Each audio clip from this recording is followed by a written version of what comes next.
You're actually my first guest that I've ever brought on that I've never actually met, if that makes sense. So we have Robert here. So Robert, why don't you go ahead and tell us a little bit about yourself? Well, first off, I want to congratulate you on the launch of the new podcast. I listened to a lot of podcasts, so I stumbled right across it, and I think I think you're onto something for sure. So I'm Robert Worley. I'm 54 years old. I live in southwestern Ohio. I'm an hour north of Cincinnati, 45 minutes west of Dayton. I'm right on the Indiana line. I got a small business, which usually helps me a lot in time to hunt, except for spring. My favorite is turkey hunting, and spring's my busy times. But yeah, rural Ohio, cornfields and whatnot, big deer. So I'm married with three kids. All my kids, they're out of college and on their own. Me and my wife are empty nesters again. So that's good for the hunting. So, yeah. Nice change of pace. You said you own a small business. Why don't you share a little bit with the listeners of what you Well, you do? can see in the background there, I bought a stump grind. I was working a factory job when I was 25 in 1990. I got hired on in 94 at General Motors in Dayton. Absolutely hated it. Bought a stump grinder in 1995. Well, GM job didn't turn out to be so bad. So I ended up staying for 15 years and did stump grinding on the side. When the factory closed down, I didn't even go back to work or look for another job. I just took my side business and ran with it. And here I am 30 years later, still grinding stumps. So, and this part of the state, it works pretty good. Well, I bet. What kind of work were you doing at General Motors? When the factory closed, I was a repairman, so crew leaders, so to speak. I had seven guys that worked on this, or seven jobs, men and women that worked on the assembly line, and I took care of them. They seven jobs. Something happened with one of their jobs. I was a repairman and would chase their repair down the line and work on it, and give bathroom breaks on their jobs and stuff like that. So, just a line worker, pretty much. You like it a little bit better now that you're kind of managing your own hours? Well, it depends. It depends on if it's Monday morning or if I'm heading off hunting or if it depends. So it's got good and bad. I really like what I do. I've had employees. I'm back to flying solo again and it's kind of peaceful. I chase a few tree companies around, and then other contractors, some landscapers and stuff like that. So usually I'm by myself for the majority of the time, but I do got other crews that I team up with. Cool. Yeah, that's nice that you at least have some sort of flexibility for hunting. I'm not that familiar with Ohio. I live here in Iowa. So, how would you explain the hunting landscape in Ohio? Well, we have some really big deer. We have some really big deer. It's just so cut up. I mean, it's so hard to get private land to hunt. Well, like next to me, I have hardly any public. Just not very far from me, there's 650 acres, but that's it. You know, there's a couple little patches, but there's so many people that hunt that them places are just overloaded. So to find private land, I got three farms that I can hunt, and they're to find something over 50 acres where I live is almost impossible. A lot of stuff is getting leased up from guys out of state, you know.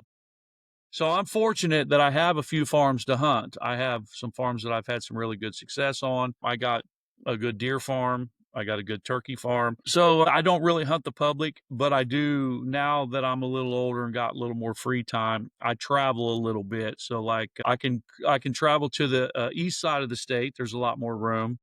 And then I've been spending a lot of time in Kentucky the last 5 years where there's a lot more room. Right here, we're hunting fence rows and cornfields and fence rows and small patches of timber, and you got to catch them. There's not, for like gun hunting, we have went to the last few years where you can use a straight wall cartridge rifle. However, we've, up until the last couple of years been slug, shotgun only.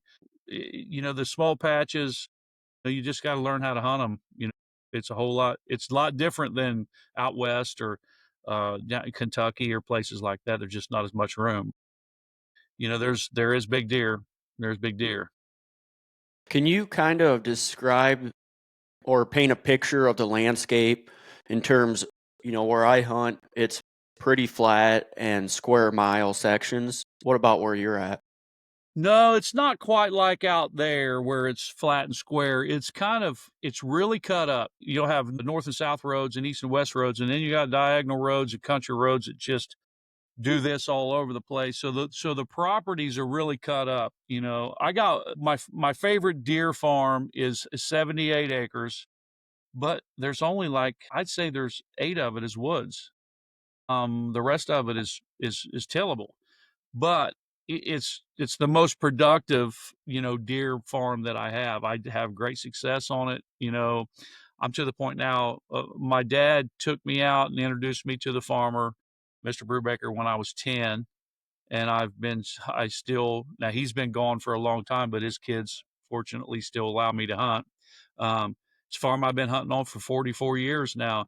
I go out and check my stands early in the year, and I don't even have to hardly move them anymore. Sometimes you move them a little bit, but it's not quite rolling hills. It's not really super flat, but it's not quite rolling hills. It really is cut up crop fields, small batches of timber. The way the farmers have got nowadays, they will bulldoze down fence rows to just so they can plant, and I understand they're out to make money, but it takes habitat from the wildlife for sure. Do you feel like with a small acre property like that, small acre timber, how is your access getting out to that property? Do you have a good time, easy time getting out there without busting deer, or is it just kind of a sacrifice you have to make? You've nailed it right there. I mean, so the one patch that I have at 78 acres, if I'm deer hunting, yeah, I got 4 stands on the property. So usually 3 of a mile, depending on weather or wind, which one I'm going to. And yeah, it's always an access thing. It's always, I might have to walk an extra half a mile around the whole perimeter of the property to get into a certain stand that I may want to hunt that morning. You know, it's all depending, but it's only 78 acres. I can make that loop. I can take an extra half an hour in the morning and go slow and not break a sweat and make my loop, and it's not that bad. And I learn a lot of things usually when I have to do that. When you're hunting, so you mentioned small acre timber, some rolling hills, but are you in a travel corridor where you might catch a lot of deer moving through the section? Yeah, it's around here. It's really based on crops. So early season, you like to hunt the edge of them bean fields. They like the green. They like the green beans, or the beans when they're green. So early season, you're looking at bean fields like in the evening times before season comes on. You can drive the roads. You can see them in the bean fields. But as it gets later in the year, as right before the corn gets harvested, that again to that favorite farm of mine, when it's got corn in it, it's a blast. It's that farm's always a blast. If I can make myself and not overhunt it, before the rut, it's a blast when there's corn in. It's not so much when it's still a good piece of ground when the beans are in, but it's kind of crop. It depends on what crop is in. It is baiting legal in Ohio? Yep. Well, for deer it is. My dad and my uncle, they got a piece of farm that they got feeders on, and they kind of got the deer named, and they're very selective, you know. But yeah, it is legal. What are your thoughts on that? I don't. It doesn't. I mean, I'm hunting a cornfield. I mean, out where they're at, there's crop fields around it also, but they'll put the feeders, in the woods and bring them in. But I've hunted them feeders, and I don't know that they know when them feeders turn on. I mean, you can hear them, but it doesn't. They're not racing in there to eat. There's plenty to eat around there, So I don't feel neither here nor there on the feeders. It doesn't bother me none. Same with like trail cameras. I'm the same. Mhm. Yeah, see, here in Iowa, baiting deer isn't illegal, so maybe we just have a different opinion, but it's one of those things where related to cell cameras, like you said, they're legal. If I don't agree with it, I'm not using it. I'm putting myself at disadvantage. If baiting's legal and all the neighbors are doing it, then you're essentially putting yourself at a disadvantage by not doing Yeah, it. yeah, I understand that. So I don't use the farm that I hunt. There's a historical society, just big piece of property that joins it, and there's hikers that hike this one trail, and they tend to every once in a while get over on the other property. Some of the neighbors will slide in and go mushroom hunting, and they just kind of. So I don't use cameras at all on that piece of property. I never have, and now I got another little farm that's not far from here that the owner, we tend to I need to take him some batteries now that I think about it right now, but he'll put cameras out and there's like me and a couple other guys that hunt that farm. We're all kind of linked and when pictures come through we get to chat about it a little bit, but I haven't had the success on that farm even though the cameras are there that I have on the one that haven't. And it's probably more about how many years I've been hunting each piece of ground, you know? And there's probably that excitement factor of not knowing exactly what's on the property by not having cameras. Yeah, I've had times where, I've put my time in and, I've had the deer named. When I was younger, I would hunt that farm a lot. And when I was younger, I could hunt a bigger piece of it. When the old man passed away, went into probate, got split up into 3 sections. I'm down to a third of what I used to be. So it used to be much bigger and I could hunt it all.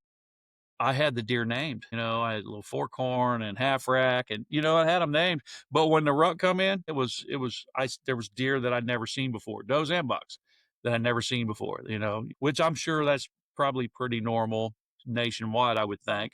So you've been hunting this property for how long? The one, I'm gonna have a hard time. The one I've been hunting for 44 years, since I was 10. 44 years. That's right. Yeah. Yeah. My dad took me out there. Got my hunting license when I was 10.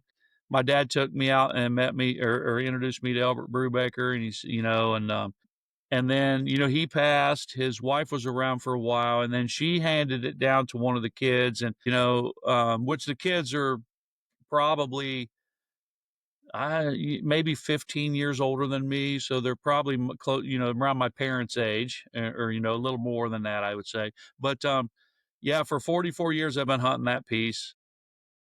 The other piece where the owner uses trail cameras, I used to hunt it when I was younger. The old man passed away. One of the grandkids got it, and I didn't ask because he was a hunter. He had a good buddy of his that was a hunter, so I just kind of felt like, well, that's the end of that.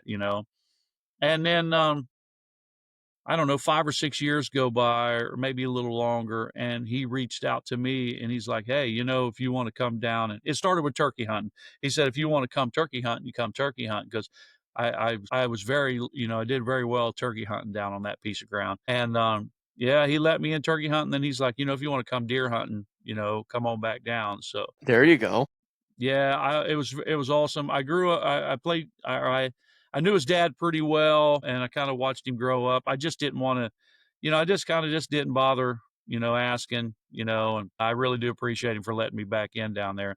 Private ground's hard to come by where I live.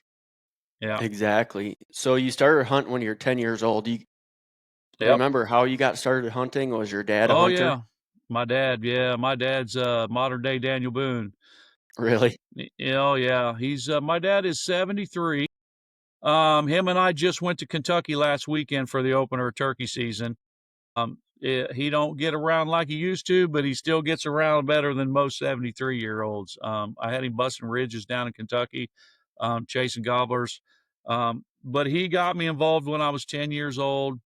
I remember going through the safety course with, him taking me through the hunter safety course. Yeah. And, I remember him taking me out and, putting me in tree stands and stuff. And I remember freezing to death. I was like, why am I doing this? It's like, I'd rather be squirrel hunting. I love small game hunting and stuff. But in 1980, he had a bow kill in our county. And it was a little basket rack 12 point of something about like this. And it made the newspaper. I mean, there nobody had heard of people bow hunting, and the people that gun hunted would travel to the eastern side of the state where there was a deer population. It was just like we didn't have that many deer. 1980, he got a bow kill in our county, and it made the newspapers. And I mean, people came. He hung it on my basketball goal out in the driveway. People came for a couple days, man. It was to see that deer. That's awesome. So you mentioned he kind of threw you in tree stands and you were miserable a little bit. I know when I was younger, I can think of a couple of hunts that just still stick with me to this day that kind of got me hooked. Do you have any of those hunts from your younger years that just kind of stick out? Yeah, yeah. I mean, I got the ones that got me, hooked. And I think about them. Squirrel hunting when I was a kid, I took to squirrel hunting, man, like a fish in water. And I got to where I almost stopped deer hunting for quite a few years when small game come out. Dad would take me. We went to Jackson County, Ohio one time. It had to been my first or second year hunting. And he spent the whole weekend hunting right with me. I think that's maybe what he's supposed to have been. I can't remember if I was allowed to be turned loose or not. That's been a long time ago, but I was at the truck. I don't know how we had ended up separated. Oh, he had to go back in to get something. He dropped something or left something at his stand or whatever. Now, this was gun season. And I thought, well, I'm going to take a walk around this field. And so I was using a 410 single shot with slugs. I grabbed my shotgun and kind of walked around this cornfield. And there was a drop off the other side that had like a path. You could see it just as plain as day. And I either heard one of two things. I heard a deer hunter down there rattling, or I heard two bucks fighting. And it scared me to death to walk over there and look. And to this day, to this day, I think about it. I'm like, I wonder what that was. If that was a deer hunter or if that was a couple deer fighting over there. Did you tell your dad about it? I don't know if I've ever, I don't know if I have. I don't know. I'd Too have to ask him. too embarrassed? Yeah, yeah, yeah. So, but that was, like I said, I remember gun seasons. I did do more gun hunting when I was younger before I got into archery pretty heavy. Got into archery probably late teens, and into my 20s. And I got very dedicated probably late 20s and then through my 30s, bow hunting. Um, Do you remember what kind of bow you started off with? I know I started about the year 2000, and just how far bows have come is pretty yeah. incredible. Yeah, Ben Pearson. Ben Pearson, I don't remember the model, but it was a Ben Pearson. It was an old bracket bow that had the brackets on it. Ben Pearson, I remember when they went out of business. I mean, because I was always if I find something that works, if it works, I stick with that brand. But it was a Ben Pearson, and I think they went out of business or got bought out or something, and I don't remember the year. And I switched. I remember it was my first new bow that I bought myself. I went and bought a PSE. I think it was a Thunderbolt. I think's what it was, and I don't even remember what year that would have been. Did it the first bow I had, the cams on it were about the size of a Gatorade pop Yeah, bottle lid. the Thunderbolt was I think it didn't have cams. They called them speed flight wheels or something like that. So it had the wheel and then had a smaller wheel like inside that it kind of made a couple loops, to it was supposed to give it speed or something. I don't remember. But I killed quite a few deer with that thing before I wore it out. They thought they were making bows fast back then. They did. It's funny how things change, huh? Yeah. Yep. So you do a lot of archery hunting now, any gun hunting? Yeah, yeah. My archery hunting slowed down a little bit after my affliction. In 2020, my wife and I, we started building an Airbnb in Kentucky, down around Red River Gorge. Got one done. It rented pretty well. So I thought, man, there's so much hunting ground down there. It was just so nice. I got to build a second one, a small one it's kind of going to be it's going to rent it, but it's got to be my hunting camp. In the process of, uh, in the process of building that, I got bit by a tick, called a Lone Star tick. The tick it's through the Appalachian Mountains over through the Blue Ridge. It's there's like 500,000 cases of what I have in the United States. Uh, but I got bit by the tick. I worked down there 3 hours from home. I just kinda went in and splashed off and then drove home, tired, went to bed, couldn't sleep, got up, went to take a shower, found the tick on me. So it was on me maybe 8 hours. So I started getting sick. I got bit in June. In July, I started having symptoms. In early September, I self-diagnosed. I finally realized what was happening, went to the doctor, went to an allergist, and I was contracted alpha-gal syndrome. So the Lone Star tick, if it bites another mammal, mammals have alpha-gal. It's a sugar lactose that's in their blood. If it bites a mammal, gets its full and falls off and then bites a human, it injects that alpha gal into your system. And now I'm allergic to all red meat. So I used to spend my entire life, my whole hunting season stocking my freezer. I out west elk hunting, whitetail here, small game. And now I can't eat any of it. I can't eat no red meat at all. So the last couple of years, I switched to bird hunting. I can eat birds and fish, but alpha gal is something that a lot of hunters dismiss. And there's a lot of out of state hunters that they come, to that area and they just like me, just like I was like, I'm I'm tougher than the tick, but it's no joke. So mammal meat is in everything too. So it's like gelatin for like liquid Advil liquid gels and so many foods and colorings and stuff. So you got to be very careful. I can't eat anything. I carry an EpiPen and all that. But yeah, so I don't remember how I got started on alpha gal just now, but or what the question was before, but yeah. So that's my bow hunting kind of slowed down a little after that because it was like, well, I'm going to start bird hunting. So I started last year. I started learning how to goose hunt, duck hunt. Turkey hunting's always kind of been my favorite anyway, so that was good. So I kind of saved my season last year, stayed out of my deer spot until gun season, and I had good luck. I had good deer hunting last year in gun season. I think I only set with my bow a couple times last year. I hope to get that drive back for my archery hunting, but I will see. We'll see. I can't eat it, so Before we move on, let's keep, for our listeners, kind of grow some awareness. So you said this is alpha gal? alpha gal. It's called alpha gal syndrome. Yeah.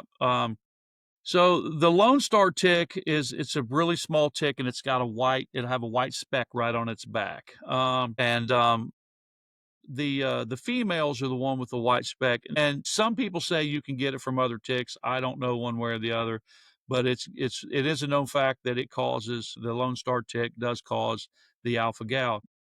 So the thing is you don't have symptoms right away.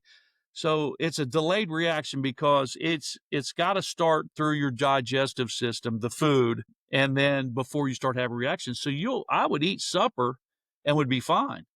And then midnight would wake up and I'd be broke out in hives or my face would be swollen up or there are lots and lots of different symptoms. I'd get up in the morning, I was a big beef jerky guy, so I'd just grab a thing of jerky and your coffee and head out to the truck and away I'd go. And then around lunchtime, my face would be swelling up or something.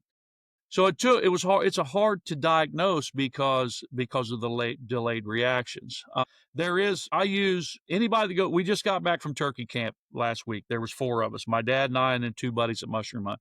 And we have a standing rule at the cabins in Kentucky. We set a spray jar of permethrin down on the front porch, and the night before we head out, everybody sprays their clothes. Turkeys you can't smell. It's not like deer. So the permethrin doesn't really have a smell, but I kind of add a little extra deep. Hunters, I always did. I just thought I could beat the tick. I mean, it never worried me, and I got a whole new perspective now. I mean, it completely changed my life. And I'm one of the fortunate ones because I've learned how to adapt and I've just kind of adjusted my life. And I eat a lot of birds. I order some food offline from a farm in Tennessee called Amarillo Hills that has ostrich and emu. So I can get steaks that almost look like beef and taste like beef. I can get burger. I got 2 turkeys still in Kentucky that are running down there. It's got my name on it. We got one here in Ohio. So I'd like to grind some of the turkey meat up and try to see how that is. Yeah, alpha gal is something that's not to mess with, tick-borne illnesses. I'm a It changed my life drastically. Yeah, in general, tick-borne illness. Yeah, I'm sorry you had to go through that. Hate to have something so small impact the rest of your life, but if anybody can do it, or if anything can do it, it's a tick That's right. or a Yeah. what is it? Drawing a blank. Mosquitoes. Oh, Mosquitoes. yeah. Yeah. Yeah. Something so small can just ruin your life. I don't know the guy personally, but apparently one of my friends are pretty close to somebody that contracted Lyme disease, and that's rough. Yeah. Yeah. Yeah. Yeah, I've known a few people that's contracted Lyme, one old man in general. It took him a long time to get diagnosed. After they get you diagnosed, though, they can do things for you to help the Lyme. Alpha gal, there's no cure. The bad thing about alpha cows, now we have COVID rampant in the world, and if you had COVID or get COVID after you have alpha gal, there's something about alpha gal and COVID that mixes in your blood, and it will give you mast cell, which is an autoimmune disease. So I'd already had COVID. I got alpha gal. So then I contracted mast cell. So I have there's a young lady. She was the fourth person to be diagnosed in the state of Ohio. And I actually knew her and hadn't seen her in 20 years. And one of my hunting buddies, Brugman, he's like, "Hey man, I know somebody that's got what you got. She's better." So she hooked me back up. I talked to Lori and started explaining. I called her like every night, like, "What am I doing wrong? What am I eating that I'm not eating?" One day I went to the grocery store and I bought a big old watermelon. Brought it home, cut that dude up, man. And a couple hours later, my head swelled up. I call her and she's like, "Your histamines are out of whack. You have mast cell." I'm like, "What?" So I started doing the research.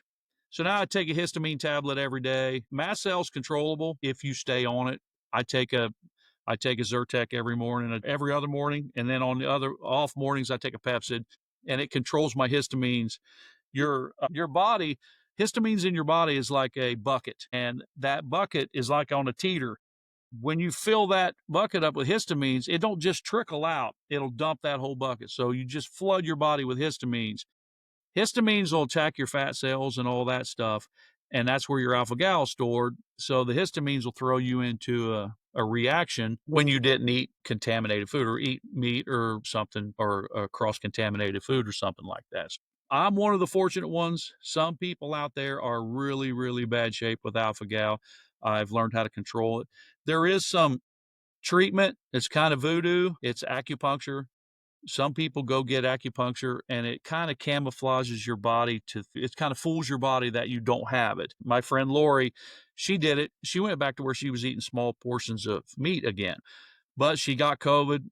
It set her back. She had to go get needled again. So it's kind of a process, but I got the treatment. It didn't work 100% for me, but now I can go to restaurants again. I can eat off of, you know, we go to restaurants that they cook their steaks on grills or whatever. I just ask them to scrape it a little bit and throw me a piece of chicken on there or something like that. And I'm way better. I'm one of the fortunate ones for sure. Well, I appreciate you sharing that information. I had never heard of it until you mentioned it. Yeah, you can Google it, and there's lots and lots of stories on it. I see outdoorsmen all the time on the pages, on the Alpha Gal pages, like, what am I going to do now? What am I going to do now? I don't want to hunt. And I kind of felt that way. But I just started goose hunting. I live in a part of the world where there's not really a ton of geese. There's not very many ducks.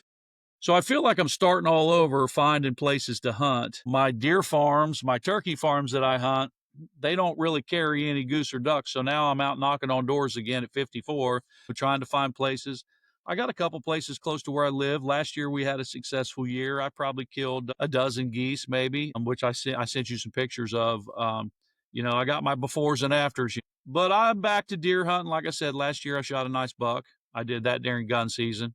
You know, I had an elk trip planned for last year. I did cancel it. I scheduled me a Reelfoot, Tennessee duck trip. So, it's just a new adventure in life now. Now I'm bird hunting. Is there a lot of birds out in Ohio? Like pheasant? No, there's no pheasant now. There's the farms, which I did a couple of times. Soon I want to make my way. Now I've been out to Iowa one time when I was probably in my early 30s, I was running beagle dogs and field trialing, rabbit dogs. And I remember going to Iowa the first time out there and turning them pack of dogs loose in the sage patch, and then just pheasants running everywhere out both sides. I was like, and I've never been back. But now with this, and I'm picking up bird hunting, that's on my list. When would that have been in the 90s? Let's see, probably well, yeah, maybe late 90s, early 2000s. Yeah, somewhere through there. Yeah. And bird hunting was really good in Iowa then. I remember it as a kid, but you didn't really appreciate it. And Yeah. now we're starting to get a lot of pheasants, and you're like, wow, this good pheasant hunting. And you see statistics that mid to late 90s, they're killing 4 times the pheasant as what they are now. It's hard to believe, Yeah. but Yeah. I might know a guy in Iowa if you ever make your way this way. That'd be great. Yeah. I got a nice turkey hunting in place in Kentucky down there. And I'd really like to do some trading on pheasant hunt for sure. For sure. I ain't going down to Yeah. Kentucky. Not after you got bit by that tick. Hey, I can give you some treatment though. We got some stuff to spray your clothes and take care of you. You can't let it get you down. You got to keep going. And that's what I've done is just, I still hunt down there. I took a nap. Opening day was Saturday, and the turkeys just wasn't gobbling very much on Saturday. It was middle of the afternoon. I just laid down, took a nap, but I was coated in permethrin and DEET, so I was good to go. Yeah, I don't want to downplay the situation you have, but there's always going to be somebody that has it worse than you. So you can either be a negative Nancy and just stay in a balloon Bubble. the rest of your life, or you can, you might have it worse than me, but there's probably a lot of people that have way worse than you. That's exactly right. I'm fortunate. I'm fortunate. I'm still at it. My wife supports me as far as hunting. I just tell her where I'm going, what I'm doing, and away I go. And I've had my out west elk hunts. I had success out there. We go to Canada. We go to Canada once every summer. There ain't nothing you can hunt in August, so we go up there and go fishing. There you go. So That looked like a really nice bowl, that picture you sent me. he's pretty nice. It was a 6 by 6. I never had anything measured. You know, uh, my dad's got a wall plumb full of big bucks and all that stuff. So until I get something that's worthy of that wall down there, I really don't have much measure. But yeah, he was a nice bull. Public, or do you have people out there? Well, so I got a friend of mine that his dad used to set hunts up out there from guys in Ohio, and they just go out there and wing it. I mean, pick a piece of public ground and they go wing it. And they did it for so many years. My buddy John, he used to tag along when he got late teens. He would tag along, and so they got to know so many people. Well, one fella that he grew up with, I say grew up with, he's seen him once a year out there, but they every year they started talking over the phone, and he became a guide. His company name out there, Slick Rock, I hope I can say this, but Slick Rock Outfitters. He would just call him on the phone and say, "Hey, I'm coming. I got 4 guys," and he would sell us a lease. So he calls around all year long and he buys leases from private property. And he didn't guide us, but we would buy a lease. And so that bull came off of a lease that we had bought, and it was pretty good size. I don't know how big. I can't remember. Maybe 10,000 acres or something, pretty good size, but it was completely surrounded by BLM.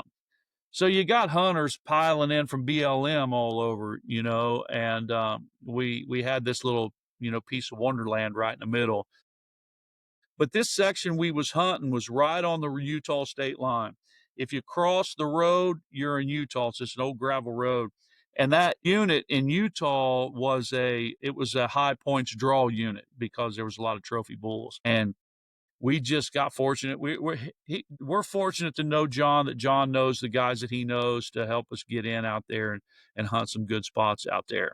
You know, So he was doing the lease or finding leases for So the guys guide like would you. find the leases. His buddy Trent would buy the leases. He lives out there. John would call him, and he's like, "Okay, let me." He would go through his list where he would have hunters, and he said, "Okay, I got a lease here. I'll let you have." And he took care of us. He would sell us the lease. I don't know what he gave for him, but we would buy the lease for that week. So piece of property we knew no other hunters would be on for that week, and we always went second rifle season.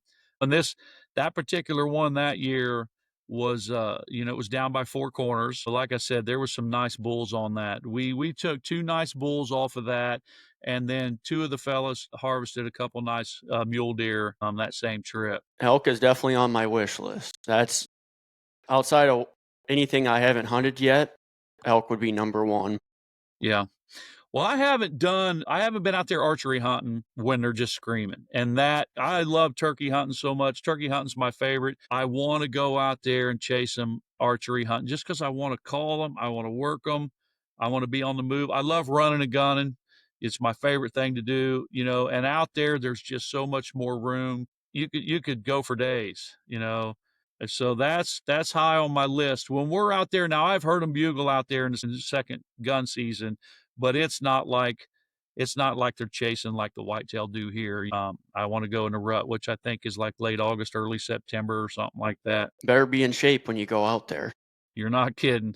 And I'm running out of years. I'm 54, so I better do it soon is what I'm thinking. Yeah. I've never even been out to Colorado. Is that right? It's Need to. it's a different it's I mean, I'll send you some pictures of some places. So the 3 years ago, my buddy John shot one up on the mountain, and we had a storm blowing in. And you don't want to mess around with storms out there. You don't know if it's going to rain or freezing rain or snow. And I had killed one. We both killed within an hour. So mine was in the bottom where we could easily get to it. So we just field dressed mine. And then it took us an hour. We had a side by side, but man, it was talking about bushwhacking with the side by side. We got up on the mountain and cut it up on the mountain. And you talk about a race. It was a race against time because the weather was blowing in.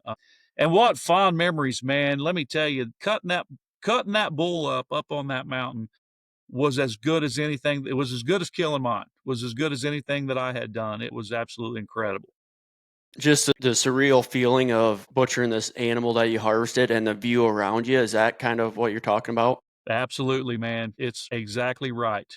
Just over the mountain from us, you could hear some bugles over you're cutting it up. I mean, it was just that trip in general. I killed a little broken rack. He had one good rack on one side, the other side was broken. John's bull was a nice bull. That trip in general that was good stuff right there. Him and I had harvested uh, it's like the second day. So we kind of ran around and sightseeing, all week. And yeah, it's absolutely gorgeous out there now. It's a different way of life for sure. I better put that on the wish list. And you're planning on going back out there again sometime? One of these days, since Alpha Gal, my priorities have definitely changed. Chasing them bulls with an archery while they're rutting is still high on my list, but my priorities have definitely changed a little bit. I'm going to try a couple things. The Real Foot Tennessee, like I said, I want to do an Arkansas duck hunt. Getting the Mississippi flyway a little bit. I want to, after hunting them geese last year, I was like, why have I never done this before? And we're hunting cornfields just outside of a small lake. When I say small lake, it's 200 acres. And there's some cornfields. It's surrounded by crop fields. And, we're just hunting ground blinds, and decoys out. But man, what fun. I had never done it, until I got Alpha Gal. I said, well, I might as well bird hunt. So here I am laying out there in the field. I had some buddies that was doing it, was teaching me to call. But to see them come up off of the water, and geese are lazy, so they usually don't start moving until 9 or 9:30, which is also a nice thing. To watch them come up and then fly and then hit the call and flag your flag and watch them turn in the air, is good stuff. And then you're kind of hunkered down and they circle you a couple of times because they're watching the decoys. And then when they come in, man, it's a blast. They come in, how they fly, and then they start dumping air. It's a lot of fun. It's a lot of fun. Is it similar to bow hunting where you could be sitting out there for a couple hours and no action, or an hour, and then all of a sudden they just hammer you? It absolutely is. Only difference is, you can set up in the blind and kind of, talk to your buddy. He's 5 foot away sitting in a blind beside you. you can kind of just watch the sky set up. You're kind of just shooting the breeze and watching because you can call some, but until you see them, until they take flight, you know, the little farm we was hunting last year, it had never been hunted. There's some guys that hunted it in the past, but not a lot of success. Um, um, we got very fortunate. We was hunting. We had birds come in. We was shooting, and it's a private community where the lake is at. And we're shooting. My buddy's son kind of winged a goose and went over and it landed in the backyard of somebody's house. We start shooting. Now we're way away from. We're way within our legal limits of hunting and where we're at, and safety's the main thing. But they're running their kids in the house and they're calling the police and we hunt for a while. And man, there were so many birds coming. And finally, I hear some talking, and it was a radio chatter. And I stand up and turn around and look, and there's the game warden, the local sheriff, the farmer. They're all standing up there by my Jeep in the driveway. So they didn't know where we was at. So finally, I just stood up out of the blind and I walk up, and the farmer's brother, he came when the police had came out there. And, they checked our guns and they checked our shells and checked our license in the game. The sheriff, he thought it was illegal to kill geese. And the game warden's like, these boys are legal. You just messed their hunt up. Don't bother them tomorrow. And I was grateful for that. But yeah, that was the end of our day there. But we did the birds, the whole field was full of birds. It's a blast. Yeah, at least I'm assuming with geese, you might be sitting still, not seeing anything for a while, and then you can kind of hear them or whatever. If you've ever Yeah. really been pheasant hunting on the natural elements, you could be walking for 45 minutes, then you just kind of get complacent. Why am I not seeing anything? Watching the dog, and all of a sudden, boom, rooster. You're not ready because you're so complacent. You're out of it. Miss. Yeah. The geese, you see them coming. You do see them coming. You hear them get off the water. Usually, they start honking pretty good when they come up off the water. You're watching for them. You do get sometimes they'll sneak in on you if you're kind of not paying attention, laying back. But I mean, it's a little different. I did hunt some quail when I was younger. My granddaddy had a farm that was loaded with quail. There's none left around here. None left. I might be part of that problem because when I was 18, we'd follow coveys around. I've heard they're hard to hit. You got to focus on one. Worst problem I had was finding them after I shoot them. So like we'd get a covey up and you focus on one and shoot. If it dropped, don't take your eye off of that spot. Don't try to shoot another one. I would go get that one and then you then try to focus on where that covey landed back down. Because covey, you chase covey around a farm and, wipe them out. No dogs back then. I never had bird dogs. No, I always ran beagles back then. And that's usually what we was doing. We would be out rabbit hunting and we'd get a covey up. So we'd kind of watch the dogs, let the dogs keep hunting, and we'd start chasing that covey as we run beagle dogs, Did a lot of rabbit hunting when I was young. You mentioned that elk hunt. Do you have any whitetail hunts or any other hunts that really stick out to you? I was listening to your buddy Michael yesterday's Mitchell? podcast. Mitchell? Mitchell was the second one, or Lance. The second one. So I was listening to him, and he talked about his grandfather telling him, "Don't shoot the first buck. Don't shoot that little guy because the next one's coming." So last year, I hadn't bow hunted very much, and I thought I'm going to go out to my honey hole when gun season comes in. I'm going to fill my kids' freezers. One of my boys lives in Washington, but my daughter and my son, they live right here within about 10 minutes of home. So I thought I'm gonna fill their freezer with some deer meat.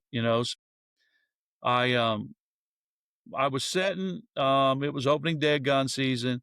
I was setting. I got two stands in this little draw that are 88 yards apart. And for archery, you never know which one. Never know which one you're going to hit. But with gun season, I was hunting with a 45-70. So I climbed into one. It was a little more open. I think it was about 8:30. I had a doe and a small basket rat come through, and he was limping. He was hurt. I don't know if he'd been hit by a car or shot or what, but he had a shoulder that was in bad shape. And I really wanted to take him. I mean, he had a little, he was just a little basket rack, but I really wanted to take him out of the herd. He was just bad. He'll probably live, but I just couldn't get a shot on him. I watched him and could not get a shot on him. He slid by. He was about 70 yards or something like that. And, I just kind of sat back down and just a few minutes later. I know where this is going. I Yep. know And where this that's, is going. yep. And I sent you that picture today. That was that buck. He wasn't, I don't think he was maybe 60 seconds. Well, he might have been a little, might have been a couple minutes, if that. But I wasn't watching for him. I was watching this doe and this little buck. He could have been standing there for a long time, but it was just a minute or two later, man, here he come. And he presented me with the perfect shot. I knew he was a nice buck. I had a good hit on him, and he just did a backflip. And when he did that backflip, I got a good look at his rack. I'm like, that's a nice buck, and I just sat back down. I didn't see him get up or anything, but I still waited my 20 minutes. I just kind of sat and waited. And yeah, I walked over. I'm like, man, I was not expecting that. I wasn't bow hunting too much last year's. It was kind of nice to put that little rack on the wall. Yeah, that's just a good analogy to compare to life. You can have all these down moments where I'm not saying you were super depressed when this other deer didn't present an opportunity, but just one door closed, you think that's it, you know, deal sealed, and all of a sudden something better comes along. I mean, that happens so much in life if you're patient enough. That's right. Yeah. My dad always told me, he said, that animal's got way more to lose than you do. And as I got older, I've been able to really put that into perspective. That animal's got everything to lose. You just had a bad hunt, or you just didn't harvest that hunt. I had Sunday down in Kentucky turkey hunting. I got busted by Tom coming in. He was sneaking in. We had birds gobbling everywhere, and this guy just wouldn't gobble, or he wasn't gobbling. He was sneaking in, thinking he was finding a lone hen. I sat just a little bit too close to the edge of the mountain as it went over, and I'd been calling, setting, and I had just reached back and raked leaves with my hand to mimic a turkey. When I turned my head back around, he was 10 feet looking at me, and it was over before it started, and that was exciting. It was a great hunt for me. It didn't harvest, but man, what a great hunt. That turkey had more to lose than I did. I've had so many hunts where, I'm going to call in this big buck, rattle your antlers together, set them down. You look down, you're like, There he is. happens. It happens. Yep. Yep. I did the same thing rattling one time and stuck the rattling. I had using a rattling bag and stuck it on my tree stand under my feet. And then I turned around and there he was. And I got so excited, I kicked that rattling bag off of my tree stand and down it went, and that was over. Yeah. Does rattling work pretty good where you're at? You know, I've never had a lot of success. Sometimes. My dad's, he's like I said, he knows when and how, and he's really good at rattling and calling completely. But as far as rattling bucks where I'm at, there's just so many does. People around here just won't shoot does. They won't shoot them. I know some property owners that will not let you shoot does, and so they don't care. I have a theory on the rattling. I know where I'm at, it's flat.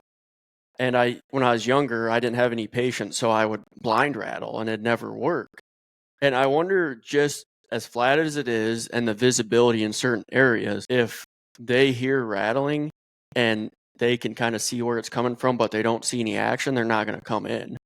Whereas that might not be 100% accurate, but it also kind of depends on what mood they're in. So if they're busting a scrape and you rattle, they're going to come every time. So I've kind of went away from blind rattling and just kind of conserving that for if I see one busting a scrape or last ditch effort to get one to come in, but it doesn't work as good as it looks like on TV. Yeah, I think that's a really good theory too. They have a way of knowing exactly where you're at, deer and turkey. They can be 200 yards out and they can hear that and they can lock in on that position. And I believe this wholeheartedly. They can lock in on that position. And when they come in 100 yards and they don't see the action, like you said, they're not coming on in. And like here in Ohio, this part of Ohio, there's a lot of underbrush. There's a lot of honeysuckle and stuff like that. They can see, they know how to see through it and what they're looking for way better than we can. And I think you're right. I think they lock in on where that sound came from. They'll sneak in a little bit and they won't come. Yeah. I know in Southern Iowa, where my buddy hunts, the episode that's gonna be released Monday, where he's at, there's a lot of bluffs and ridges, and I think there they have a lot more success. And Yeah. he's a hardcore hunter, and even he doesn't believe in just the blind rattling. It just educates the deer. I think you're right. I think you're right. I like a grunt in certain times. Doe bleats, I use doe bleats, but when I use them, I usually am looking at the deer. And I learned a very hard lesson when I was about 25. I was hunting a piece of ground and there was a giant buck. Everybody in the county had been watching him from the road and seeing him with binoculars, had pictures of him, but I was the guy that could hunt the property. And I went in and sat all day one day. I said, "This is my day. I'm going in at dark and I ain't coming out till dark." And 8:30 in the morning, he came. There he was, just like clockwork. It came 75 yards, I'm bow hunting, but I could see him and two does. And they locked up out there and they just kind of milled around. And I got very impatient. I pulled that grunt call out, hit it one time. That buck stuck his nose up that doe's hind end and he pushed her as fast as hard as he could the wrong way. It was a hard lesson learned, but I learned it. Yeah. Yep, it's why would they wanna, A, leave the doe to go push away a buck? I mean, Right. like, if Right. if I was picking up a chick from the bar and some Yeah. guy was mouthing off, I'd just keep walking with her That's right. and That's and what he not bring did too. and yeah, like, why would they deal with the competition when they already have her? They might not know if he's a bigger buck too. Might not know. Yep. Yeah, that was a hard lesson right there, but, I was probably I might have been late 20s when that happened. But, I've gotten a little more selective. If I can see him or her, you can bleat them does in. Way I've always hunted until I got alpha gal, things are changing for me a little bit, but I would make an attempt early season to go out and shoot a big fat doe and get some meat in the freezer. And then your pressure's off. You got some meat in the freezer. My main goal is to put stuff in the skillet. I love racks on the wall, don't get me wrong, but I like to eat. I like to eat the meat. Put that doe in the freezer and then just kind of sit back and wait. And then if I didn't harvest by gun season, I would take about whatever, in gun season to get to keep that freezer stocked. Yeah, it's amazing the lessons you learn, and sometimes it clicks, or you just know when it clicks. Like your situation, one situation that something I didn't even think of that clicked for me is where I'm flat hunting. It's flat. There's no thermals, but I thought, okay, perfect. I'm gonna sit on the east side of this river crossing. The river is running east and west. The deer trail's west of me. So if they crossed, there's no way they're gonna smell me with west wind. Well, the river where it flows was going east to west there. And you didn't even think about it, but river carried thermals. So even though it was a 10-mile-an-hour wind in my face, my thermals hit that river right to him as soon as he stepped foot in that river and jolted. I'm like, there's no way he can smell me. Thought about it for a couple minutes and I got to thinking, I bet that's what it is. So I did some research and sure enough, I would have never thought of that. I wouldn't have never thought of that. well, when you think about it, I mean, rivers carry quite a bit of current. I imagine Oh yeah. they grab that scent and just pull it with them. Yep. Yeah, we hunt a couple. What that little farm I hunt's got a small creek on it, and then another one I hunt's got it's a little bigger. It's called Twin Creek. I kind of grew up on it as a kid. Down there as a heathen. But we hunt it, and my dad's a big creek crossing hunter. He loves them. But I would have never thought about the creek carrying your scent boat. I don't know why it wouldn't. Yeah. I don't know how big your creeks are, but it's a smaller river on normal conditions. You're kind of crossing luck, trying to walk across it with rubber boots. If you find the right spot, you can cross it with rubber boots, probably 20 yards wide. That's about the same. That's about the same as Twin Creek. Now we can canoe down it spring and fall. If you drop a canoe or kayak in the summer, you're going to drag a lot, you know. But we usually we do it anyway. We'll put your sandals on, away you go, and then smallmouth fish all the way down. But it's about the same. Couple spots maybe a little wider, but yeah. I don't think the river I'm talking about's even big enough for smallmouth. Maybe it is, but you Well, can use around that to here, your advantage too, though. Sitting next to a riverbank and never have to worry about the wind if you're on the right side. yep. Yeah, you'd be surprised around here how small of a creek, and you could catch some halfway decent little smallmouth. Really, Yeah, yeah. Yeah, it's like trout fishing up north in Canada there, little bitty streams produce some nice trout up there. But yeah, I don't know if we got any wall hangers in Twin Creek. That's the creek that's close to me. I don't know if there's any wall hangers in it, but I've caught some decent little smallmouth in it. I've heard they put up a pretty good fight. Oh, smallmouth are a blast. They're an absolute blast. Between them and trout, it's pound for pound. They fight. They fight like crazy. And we use little number 3 rebel crawls. That's my favorites, the little rebel crawls. But buddies use them little rooster tails and spinners and stuff like that. And, my kids, they got a couple tackle boxes, and I got them spoiled or got them run. They open it up, and this line with rebel crawls. I suppose you find those little pools, and Yep. you know Yep. there's only so many plate. Well, they can be anywhere in the river, but once you find those little pockets that are actually deep enough to hold them, Yeah. Well, just past the rapids, there'll be a little eddy where it'll swirl, just past the rapids. They'll lay up in there waiting on food to get swept through the rapids, and them your little cubby holes right there. So we kind of paddle through the rapids. And if there's an eddy on the right, we'll try to swing around to the left just to get out of the current enough and then to throw across. And yeah, they're fun. They're a blast to catch. And you'll catch them, you catch a lot of them the size of your hand and a little bigger. Oh, we don't really ever keep them. It's just a blast to catch them. But yeah, you catch about 1,000, but you'll catch a bunch of them the size of your hand, and they're fun. They're fun. are you just throwing out a little? I'm not a big fisherman. A little microlight Yeah. bluegill Yeah. pole. Yeah, yeah, just a little bitty, just ultralight pole, and the Rebel Crawl number 3, that's our summertime stuff, Yeah, So yeah. it feels like the pole's gonna break in half regardless. That's why you go. That's why you go. Yep, yep. And you said you're doing this on a kayak or a canoe? Both, either one, either one. Yep. I've seen some people pulling some monster largemouth on a kayak, and that looks kind of fun. Yeah, yeah. Up in Canada where we go, there's a lake close, and we do a lot of kayak and canoe fishing on it. It's a small inlet. When I say small, it's small for up there. It's not small here. I don't know. I would say I'd like to call it maybe 50 acres or 75 acres, and you got to do a little four wheeling to get into it, but we'll kayak and we'll drop the kayaks and canoes in it. But mostly when we're up there, we're fishing for northern pike. A lot of people hate them.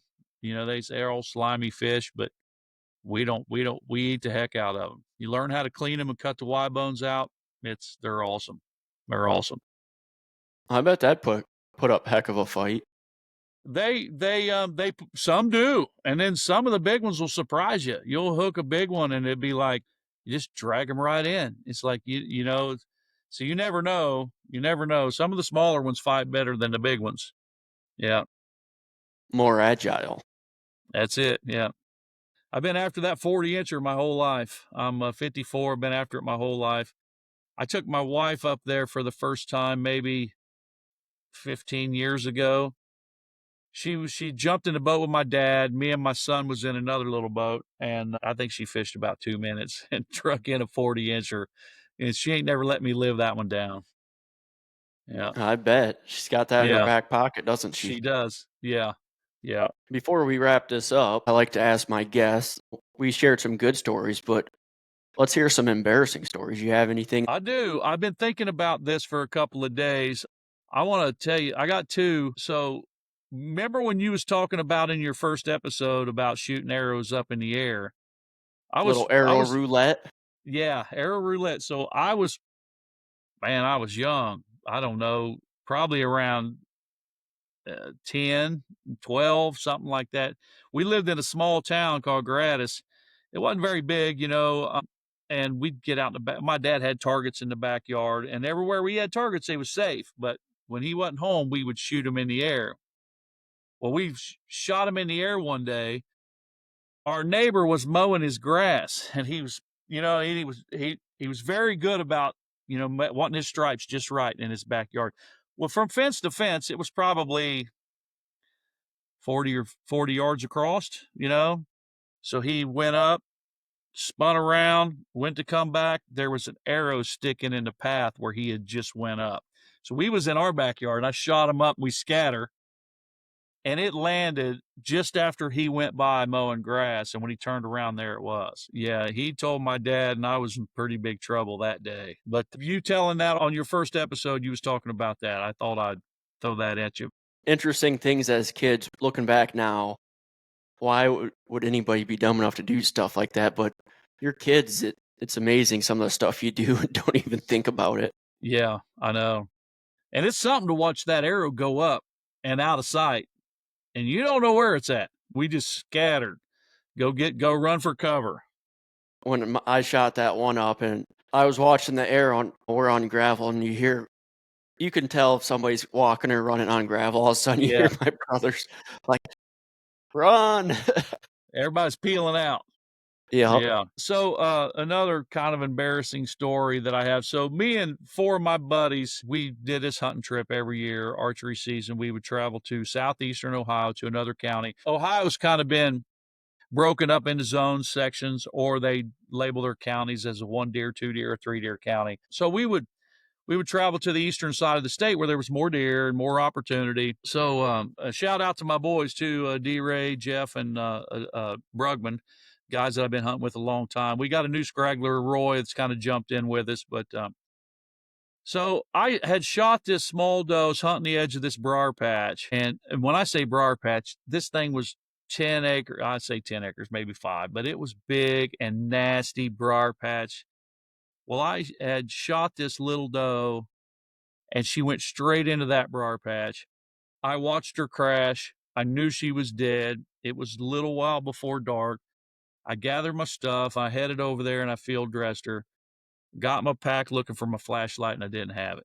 No flashlight. I know where the road is at. It's right there. It's a gravel road. It ain't very far. And this doe, she was small enough I could almost pick her up and, throw her over my shoulder. So instead of trying to get back to the trail and avoid the briars, I thought I'm just going for it. So I take off. Man, it was the worst trip. I got in this mess. The fellas got back to the truck and I wasn't there. And they're like, I can hear them talking over there. I start yelling for them. They can't hear me. They're up there, you know. Well, I can whistle pretty loud. By this time, it's pitch black. So I started whistling as loud as I could. The coyotes around me, coyotes started yipping everywhere. And I'm not too worried about them, but they didn't know what I was. I kept whistling.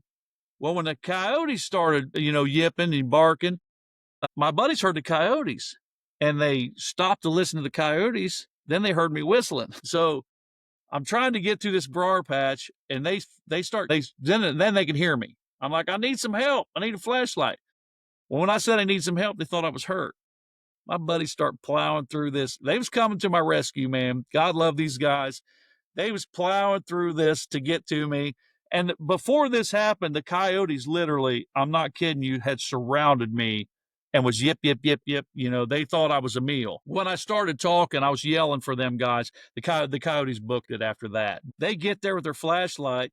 They're like, what's wrong? And I kind of toss that little doe over and she lands at their feet. And they have made fun of me. One of my buddies he pulled his handkerchief out of his pocket and he started wiping the mouth of that little doe. And I'm like, what are you doing? He's like, I'm wiping the milk off her mouth, wiping the milk off her mouth. So, yeah, I still hear that one every hunting. Me and the guys still hunt together. These guys, these friends of mine, we've been hunting together for a lot of years, and we do it a little differently now. We instead of roughing it, we don't rough it so much anymore. But that comes up almost every single trip that we're on, every hunt we're on, that comes up still to this day. That's what makes hunting so great. It's not all about the harvest, all the stories that come with it. That's exactly right. That's exactly right. Well, cool. I greatly appreciate you coming on or reaching out and asking to be on the podcast. That's what this is about. Like I said, we don't necessarily want to try bringing on the big names, but we want to bring on the people that maybe haven't. Have you done a podcast before? No, no, this is my first one. Yep. So just get some different people out there and share different stories. I mean, all these famous people are just great to listen to, but they're sharing the same stories over and over again. That's right. Yep. Yep. I think I see big things for the Hunter's Legacy for sure. This is going to be fun. I know I'll be tuning in every week for sure. Well, cool. Well, I appreciate you joining. And for our listeners, if you would please subscribe, leave a review. That way we can kind of grow our following a little bit more. And until next time, stay calm and shoot straight. Thank you. Have a good day.